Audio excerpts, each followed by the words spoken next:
Cara buka blokiran PPATK untuk rekening BNI. Jadi emang sekarang ini saat video dibuat ya, banyak sekali rekening yang kena blokir PPATK karena dianggap tidak aktif ya. Emang lucu tapi ini memang terjadi ya, bahkan di beberapa bank yang lainnya juga sama ya. Jadi untuk rekening dorman, yaitu adalah rekening yang tidak aktif dalam jangka waktu lama, biasanya itu 3 sampai dengan 12 bulan, sehingga jarang terpantau aktivitasnya oleh pemilik ataupun juga pihak bank.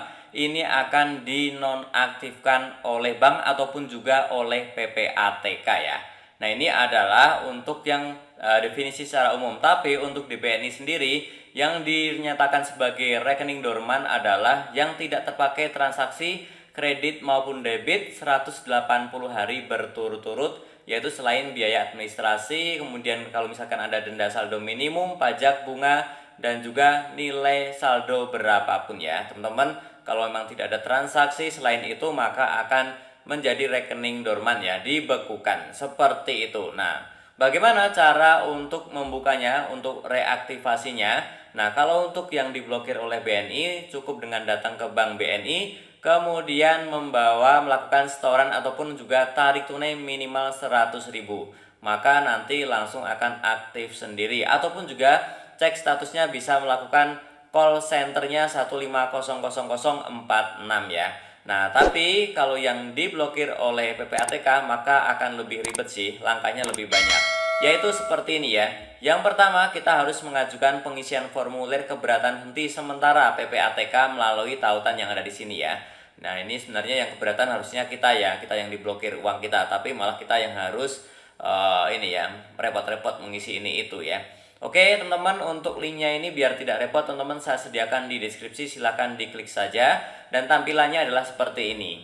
Tertulis di sini form keberatan henti sementara rekening dorman ya. Teman-teman bisa baca atau langsung saja kita klik berikutnya.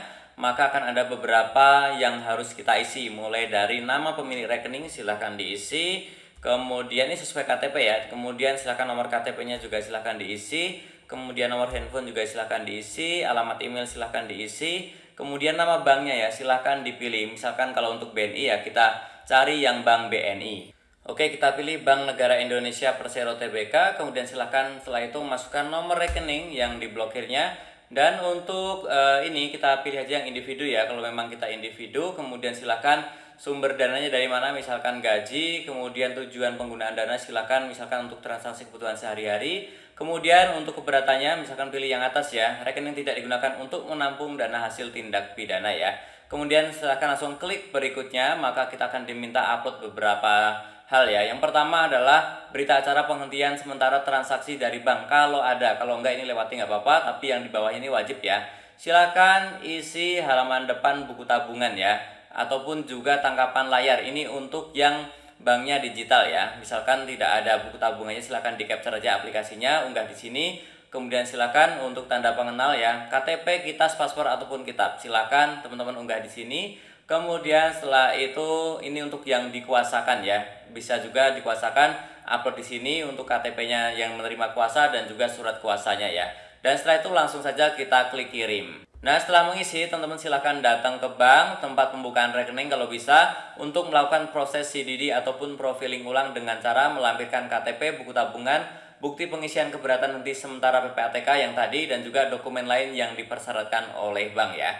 Oke, silahkan datangi dan setelah itu akan ada proses pemeriksaan sinkronisasi di database profiling nasabah di bank ya oleh PPATK ya. Dan ini prosesnya kurang lebih semingguan ya. Dan setelah itu tinggal cek berkala aja, nanti kita harusnya bisa menggunakan rekening kita sendiri ya. Ya harusnya bisa rekening kita sendiri, uang-uang kita sendiri, masa nggak bisa ya.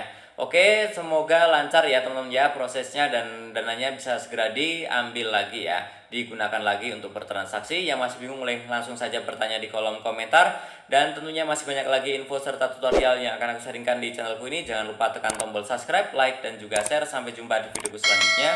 Terima kasih.